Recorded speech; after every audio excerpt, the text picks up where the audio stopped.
To get Yes. started, you work a lot with people who've done a pretty good job of saving for retirement. They probably also have a pretty good handle on their monthly household budget, or should by now. And that's a great question, Ralph. When I sit down with clients to discuss their transition into retirement, we start by examining their current expenses, and then we look at how these might change in retirement. And one of the key points that I make is while some expenses will likely decrease, such as maybe commuting costs or work attire, and maybe even dining out less frequently because you're not at the office, but other expenses could rise. For instance, healthcare costs, they often increase as we age, even with Medicare. And you might need more medications, more frequent doctor's visits, or even long-term care services. And we also need to consider that people generally have more free time in retirement, and that can lead to spending more on hobbies and travel or leisure activities. We need to budget for it.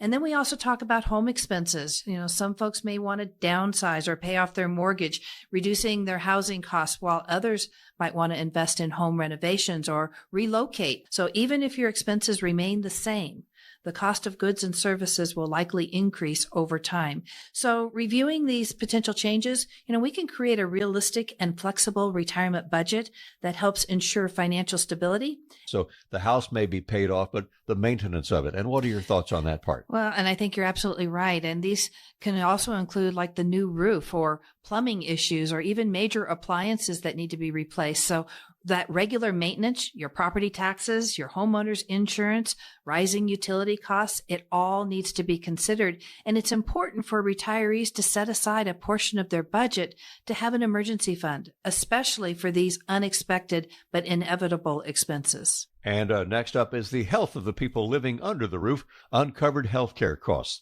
And a lot of people, Barb, mistakenly believe that Medicare covers more than it actually does. And you're right. Many people assume that Medicare will cover most of their healthcare expenses, but that's often not the case. And Medicare has gaps and potential limited coverage, especially for dental and vision and hearing.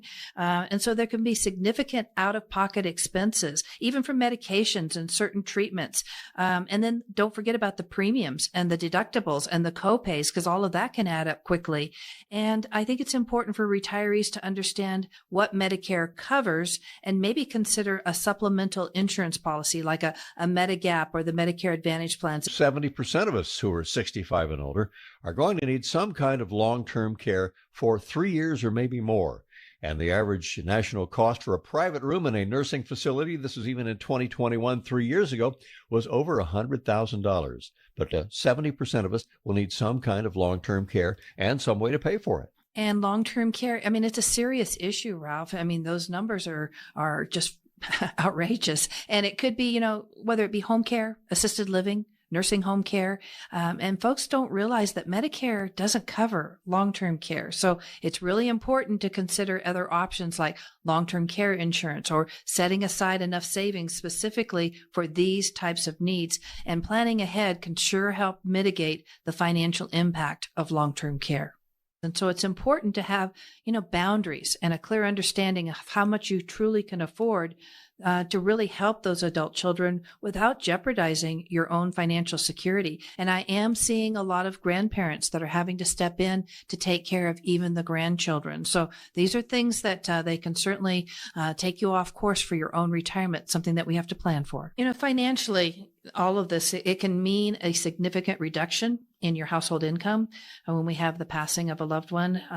For example, you might lose a Social Security check or part of a pension income, and that can put a strain on your budget.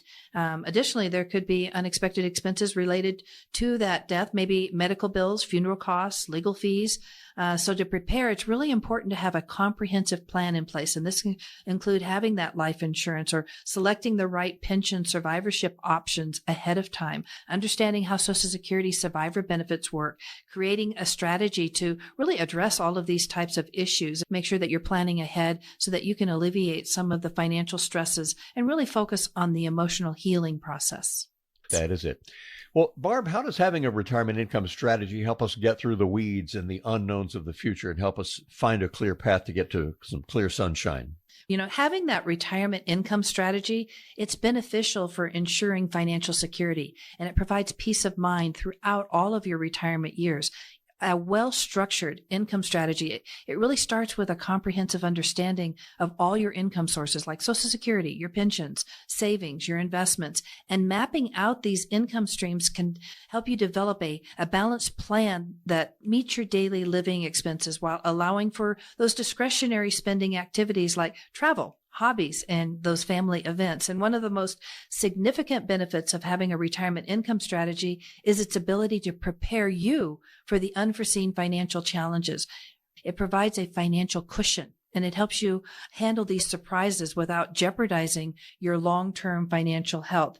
Many people underestimate the length of their retirement, and this could span 30 years or more. So having that well-designed plan, it helps you plan for longevity. And I think that that's so very, very important because we don't want to run out of money before we run out of life. I find that most people are caught off guard by the taxes. And, I think it's important that we have a basic understanding of some of these details that, one, are surprising, but also kind of complex, like, for example, your RMDs that you're going to have to take when you turn 73. If we could maybe have a strategy ahead of time of how we're going to do that, that can certainly help you in the tax arena. Also, developing a withdrawal strategy. That's very, very important. Maybe doing a Roth conversion so that more of our income in retirement is not taxable. So really understanding, but then also planning for that tax impact on your retirement income. It's very, very important so that we can preserve more of our assets.